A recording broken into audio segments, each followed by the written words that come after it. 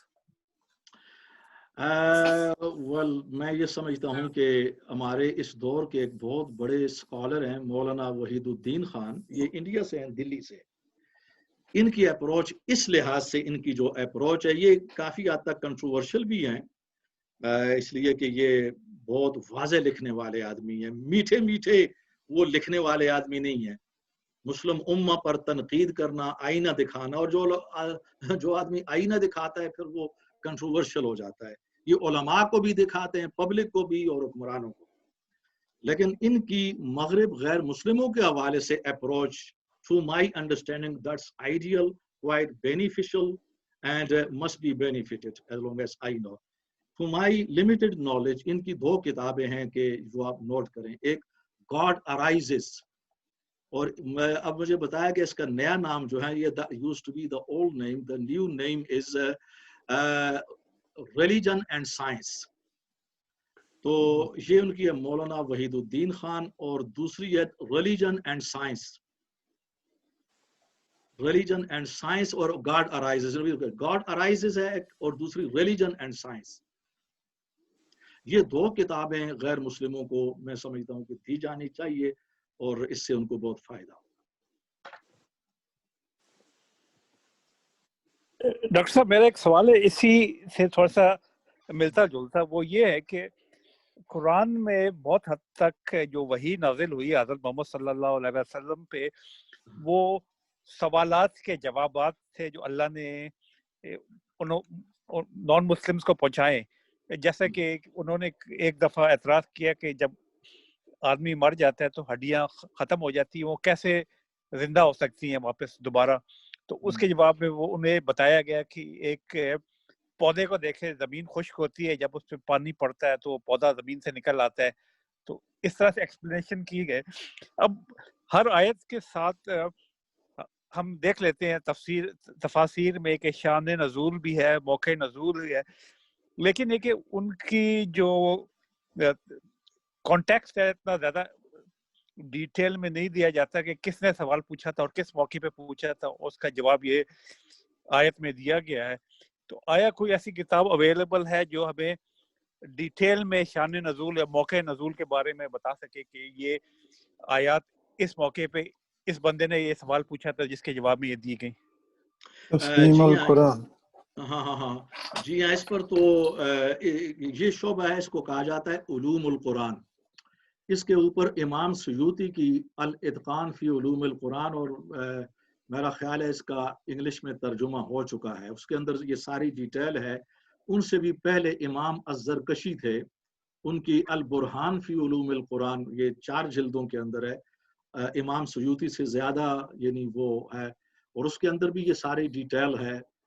اسی طرح شیعہ علماء میں سے محمد ہادی المعرفہ اور علامہ الخوئی، انہوں نے اس پر بہت اچھا لکھا، اور خصوصاً محمد ہادی معرفہ ان کی کتاب جو ہے نا وہ بہت ہی ہے. لیکن میں آپ کو اہل سنتی کا حوالہ دوں گا، چونکہ ہم عموماً ان کی کتابوں سے استفادہ کرتے ہیں. تو میں یہ امام سیوطی کی کتاب ہے، لیکن یہ کافی ضخیم ہوتی ہے. آپ تو چونکہ علماء کے خاندان سے تعلق رکھتے ہیں تو آپ کے لیے تو مفید ہے، آپ کو تو ان کا مطالعہ کرنا چاہیے. اردو میں بھی ترجمہ موجود ہے اور انگلش میں بھی. امام سیوطی کی 2 جلدوں میں ہے. اس کا نام ہے الاتقان فی علوم القرآن. یعنی یہ اسلامی علوم کا خصوصی شعبہ ہے، یعنی علوم القرآن.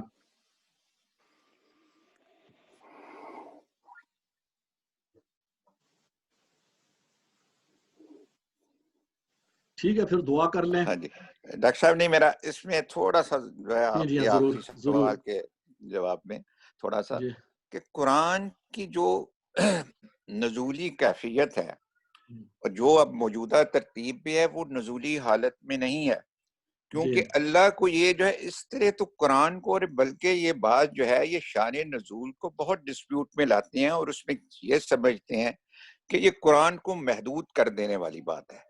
بلکہ فرقہ بندی کی یا مسلکی جو ہے اس میں یہ چیزیں جو ہیں بہت ان کا کنٹریبیوشن ہے کہ ہم آیت جو ہے وہ آؤٹ آف کانٹیکسٹ لے کے اس کو اپنا جامہ پہنا دیتے ہیں، اور اس میں جو ہے شان نزول جو ہے اس طرح تو پھر جو ہے یہ موجودہ جو کہنا چاہیے جسے توقیفی ہم کہتے ہیں نزول میں آئی، اور جس پہ سب سے زیادہ اپنا فراہی اسکول آف تھاٹ نے ریسرچ بھی کی کہ اس کو جو ہے ہر آیت، ہر صورت اور اس کا عمود اور اس کا آگا پیچھا جو ہے اس قدر زبردست ہے کہ اس کے بلکہ اس کو الہامی ثابت کرنے کے لیے اور عین اسی کنڈیشن میں جس پر رسول پاک صلی اللہ علیہ وسلم کے دل پر اس کا نزول ہوا، تو لہٰذا اس میں یہ چیز جو ہے نا وہ اگر ہم ایک قصے کو لے کر کے یا ایک واقعے کو لے کر کے ہم شان نزول میں محدود کر دیں گے تو وہ قرآن کو ایک لحاظ سے محدود کر دینے والی بات ہوگی کہ یہ ایک نظریہ ضرورت کے تحت یہ آیت آئی، جو کہ ایک لحاظ سے جو کہ تا قیامت ہم کہتے ہیں کہ اس کا ایک شوشہ بھی تبدیل نہیں ہونا، اور اس کی یہ کنڈیشن جو مطلب حضرت علی کا کہتے ہیں کہ رضی اللہ تعالیٰ عنہ یا کرم اللہ وجہ کے پاس کہتے ہیں جی وہ نزولی کیفیت میں ان کے پاس، لیکن فائنلی اٹ واز کہ بھئی آخری 2 دفعہ جب حضرت جبریل علیہ السلام نے دورہ کیا اور اس کو یہ آخری شکل دی، تو میرے خیال میں اس کو جو ہے نا زیادہ جو ہے قرآن کے جو آفاقی معنی ہیں اور جو جانی حد تک اس پہ محدود کرنا چاہیے، تاکہ اس میں یہ پیغام جو ہے واقعتاً وہ یہ نہ کہ جی یہ ایک عرب قبیلے کے لیے تھا، ایک خاص خطے کے لیے تھا۔ یہ میرے تھوڑے سے کنٹریبیوشن۔ نہیں وہ اس کے اندر جب شان نزول کی گفتگو ہوتی ہے تو اس میں ہمارے پیش نظر یا اصولاً علوم القرآن کو سامنے رکھتے ہوئے اس کی شکل یہ ہے کہ اس واقعہ کو کہ جس واقعہ کے نتیجے میں آیات آئی ہیں پوری انسانیت کے لیے، اس کو محفوظ رکھنا ایک تاریخ کا حصہ ہوتا ہے، اور جو بھی واقعات ہیں جن واقعات کے تحت قرآن کی آیات نازل ہوئی ہیں گو کہ واقعہ تو اس وقت ہوا تھا جو کہ سبب بنا، لیکن جو آیات نازل ہوتی ہیں وہ عمومی ہوتی ہیں، وہ قیامت تک کے لیے ہیں، ان کی حیثیت ایسی ہوتی ہے کہ شان نزول ان کو محدود نہیں کر سکتا۔ میں ایک مثال صرف آپ کو دوں گا، اور یہی مثال شان نزول کے حوالے سے جس قدر بھی آیات ہیں ان کے ساتھ یہ بات تعلق رکھتی ہے۔ اچھا یہ بات آپ نے اپنے ذہن کے اندر رکھیں کہ قرآن کریم کی جو اکثر آیات ہیں وہ عمومی نوعیت کی ہیں، وہ شان نزول سے تعلق نہیں رکھتی، جن کا تعلق شان نزول کے ساتھ ہے وہ اقلیت کے اندر ہے۔ اچھا یہ بات آپ ذہن میں رکھیں۔ اور جو شان نزول سے بھی تعلق رکھتی ہیں، شان نزول ان کو محدود نہیں کرتا۔ مثلا زمانہ جاہلیت کے اندر ایک رسم تھی زہار کی۔ زہار اسے کہتے ہیں کہ کوئی بھی آدمی جب اپنی بیوی کو یہ کہہ دیتا کہ تو میرے لیے میری ماں کی طرح ہے یا بہن کی طرح ہے، تو وہ بیوی ہمیشہ کے لیے اس پر حرام ہو جاتی اور فوراً طلاق ہو جاتی، کبھی بھی دوبارہ نکاح نہ ہو سکتا تھا۔ یہ اسلام سے پہلے۔ جب اسلام کا دور آیا تو سب سے پہلے زہار مدینہ کے زمانے میں ایک انصاری صحابی نے کر دیا، غصے کے اندر آ کر۔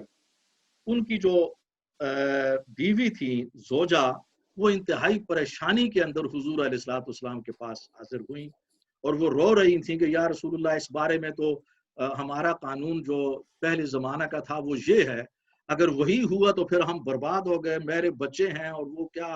اور وہ حضور علیہ السلام دلاسا دے رہے تھے تسلی کریں، کچھ نہ کچھ وہی آ جائے گی۔ تو اسی دوران حضور علیہ الصلوۃ والسلام پر وہ آیات نازل ہوئیں زہار کے حوالے سے، اور فیصلہ کیا گیا کہ زہار کرنے سے بیوی ماں کی طرح نہیں ہوتی اور اس سے طلاق نہیں ہوتی، لیکن یہ کہنا چونکہ جرم ہے، گناہ ہے، تو اس پر کفارہ لگایا گیا۔ وہ کفارے کی وہ کی دی، اس پر کفارہ ہے، اور اس کے بعد جو بھی آدمی ایسا کرے گا اس کو یہ کفارہ دینا ہوگا اور اس کو استغفار کرنا ہوگا، اور یہ جملہ ادا کرنا ماں یا بہن سے تشبیہ دینا یہ حرام ہے، اس کے لیے گناہ ہے۔ اور کفارہ اس لیے وہ ایک بہترین حال ہو گیا جب وہ آیات نازل ہوئی، حضور نے ایکسپلین کیا، تو وہ جو صحابیہ تھیں، وہ لیڈی، وہ خاتون بڑی خوش ہوئیں کہ ان کا یا رسول اللہ یہ اسلام تو بڑی رحمت ہے۔ اب اسی سے آپ سمجھ چکے ہوں گے کہ یہ واقعہ یہ آیت کا تعلق جو ہے نا اس واقعہ کے ساتھ ہے، خاص واقعہ کے ساتھ، مگر اس کا جو حکم ہے پوری انسانیت کے لیے قیامت تک، ہم سب کے لیے، جس سے بھی اگر یہ غلطی ہو گئی تو وہ یہ کفارہ اس کو دینا پڑے گا۔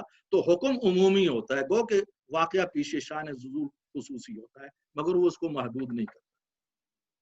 اس سے پہلے کہ آپ دعا کریں ڈاکٹر صاحب، میں ایک بات عرض کروں گا جی کہ ہم سب کو یہ چاہیے کہ جو لیکچر آپ کا ٹاپک ہے ہم جی سوالات اسی پر کریں.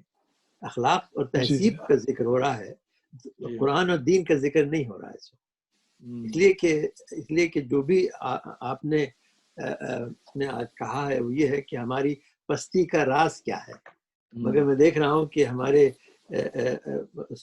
سوال کرنے والے جو ہیں مختلف قسم کے سوالات کر رہے ہیں. اگر یہ اچھا ہو کہ یعنی آپ کو بھی تھکن نہ ہو اور سننے والوں کو بھی تھکن نہ ہو کہ ہم وہی سوالات کریں کہ جو آپ کے موضوع کا ہو. ہاں اصولوں تو یہ ہے، لیکن اس میں گنجائش بعض اوقات آ جاتی ہے، کچھ نہ کچھ تعلق بن جاتا ہے قرآن سے بھی اور اس سے، چونکہ کسی نہ کسی شکل میں. تو اس لیے اچھا ہوتا ہے کہ علم جو ہے نا وہ نہیں، تجربہ یہ بتاتا ہے، معاف کیجیے گا، کہ یہ ماشاءاللہ بہت اچھی چیز ہے. ہمیں اس سے دین کی روشنی مل رہی ہے. مگر ہوتا یہ ہے کہ اگر وقت سے زیادہ ہو جائے یا ٹاپک سے دوسرے طرف ہم چلے جائیں تو لوگوں کی پھر ذرا سی توجہ کم ہونے لگتی ہے. صحیح ہے، اس پر ٹاپک پر ہو تو وہ بہتر ہوتا ہے. ٹاپک پہ ہونا چاہیے انشاءاللہ. اب چونکہ ہمارا وقت انتہا کو پہنچ چکا ہے تو ہم صابر صاحب کی بات کی طرف جو ہے نا وہ چلیں گے، دعا کریں گے. جی جی. الحمدللہ رب العالمین والصلاة والسلام علی رسول محمد وآلہ وصحبہ اجمعین. اللہم ارنا الحق حقا وارزقنا اتباعہ وارنا الباطل باطلا وارزقنا اجتنابہ. اللہم انا نسألک علما نافعا وعملا متقبلا ورزقا طیبا. اللہم ارفع عنا هذا البلاء والوباء خاصة کرونا انك انت السميع العليم وتب علينا انك انت التواب الرحيم. سبحان ربك رب العزة عما يصفون وسلام على المرسلين والحمد لله. آمین. جزاکم اللہ خیر. السلام علیکم.